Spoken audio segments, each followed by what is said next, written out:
Dalton's atomic theory के बारे में, यानी डाल्टन का परमाणु सिद्धांत के बारे में क्या बताया था इसने परमाणु के बारे में, आइए समझते हैं। देखिए, इसने बोला था कि जितने भी संसार में पदार्थ हैं, मतलब जितने भी मैटर हैं, वो सभी के सभी छोटे छोटे पार्टिकल्स से मिलकर बना है। और उन्हीं छोटे छोटे पार्टिकल्स को इसने क्या नाम दिया था? एटम। क्या नाम दिया था? एटम। इसने बोला कि जितने भी इस संसार में मैटर हैं, वो सभी के सभी छोटे छोटे पार्टिकल्स यानी एटम से मिलकर बना है। किससे मिलकर बना है? कब बताया इसने? 1808 में। कब बताया? 1808 में, यानी 1808 में। इसने बहुत सारी मुख्य बिंदु बताई किसके बारे में? एटॉमिक थ्योरी के बारे में।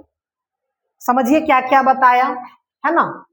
लिखा हुआ है the various postulates of Dalton's atomic theory. Dalton's atomic theory का बहुत सारे मुख्य बिंदु हैं, जिसमें पहला है आपका बाबू, all the matter is made up of very small particles called atoms. अभी जस्ट हम थोड़ा देर पहले यहाँ पे बताए थे कि जितने भी संसार में पदार्थ यानी मैटर हैं, सभी के सभी छोटे छोटे पार्टिकल्स यानी एटम से मिलकर बना है। ये इसका पहला पोस्टुलेट है। दूसरा, atoms can not be divided. हम कल भी बताए थे, आपको पढ़ा रहे थे एटम्स के बारे में, तो कि एटम्स इतना छोटा होता है, इतना छोटा होता है कि उसे और छोटा नहीं किया जा सकता है। कल हम एक एग्जांपल भी दिए थे कि मैदा का एक टुकड़ा लीजिए, सिर्फ एक, ओनली एक, मैदा का सिर्फ एक टुकड़ा उठाइए। अब उसको बोल हम कि तोड़िए, हम बोले उसको कि तोड़िए, क्या तोड़ पाइएगा?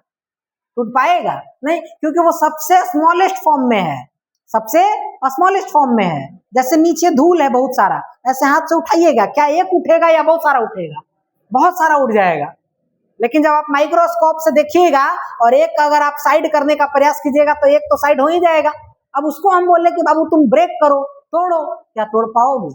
नहीं तोड़ पाओ। वही हमारा एटम है जो इनडिविजिबल होता है, मतलब उसको और तोड़ा नहीं जा सकता है, और छोटा नहीं किया जा सकता है, नेक डाई से नहीं देखा जा सकता है। क्लियर है? आगे देखिए, atoms can neither be created nor destroyed. Atom को ना तो बनाया जा सकता है, ना ही डिस्ट्रॉय यानी ना ही नष्ट किया जा सकता है। ठीक है, हम क्या बोले? एटम्स को ना तो बनाया जा सकता है, ना ही नष्ट किया जा सकता है। हम बोले इस संसार में जितने भी धूल हैं उसको तुम नष्ट कर दो, क्या कर पाओगे? हम बोले तुम बना दो, क्या तुम बना पाओगे? यानी ना तो तुम बना सकते हो, ना तो तुम नष्ट कर सकते हो। क्लियर है? आगे देखिए, atoms are of various kinds. Atom जो होता है बाबू, एटम यानी परमाणु, परमाणु अलग अलग प्रकार का होता है, लेकिन जब एक ही तरह का बहुत सारे एटम्स आपस में मिल जाते हैं तो क्या बनता है? मॉलिक्यूल्स। हम आपको पढ़ाए हैं कि जब एक ही तरह का बहुत सारा एटम्स आपस में मिल जाता है तो मॉलिक्यूल्स यानी अणु बनाता है। हिंदी में इसको बोलेंगे तो बहुत सारे परमाणु मिलकर के अणु बनाते हैं। ठीक है, ये हिंदी मीडियम वाले लोग पढ़ते हैं, लेकिन आपको हिंदी से क्या मतलब, आप तो सीबीएसई है ना। आगे आइए, atoms of different elements differ in size. अलग अलग प्रकार का जो एलिमेंट होता है उसका एटम का साइज भी क्या होता है? अलग होता है। मास भी क्या होता है? अलग होता है। केमिकल प्रॉपर्टीज भी क्या होता है? अलग होता है। जैसे ऑक्सीजन का एटम और नाइट्रोजन का एटम, क्या दोनों का एटम का साइज सेम होगा? दोनों के एटम का मास सेम होगा?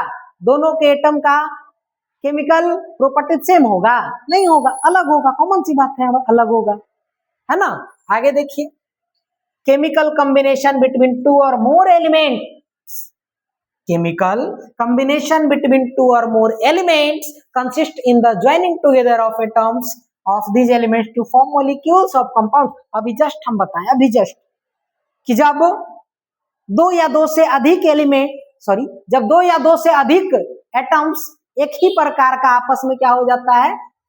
कंबाइन हो जाता है, तो किस चीज का निर्माण करता है? मॉलिक्यूल्स का। ये पॉइंट तो हम अभी जस्ट बताए हैं।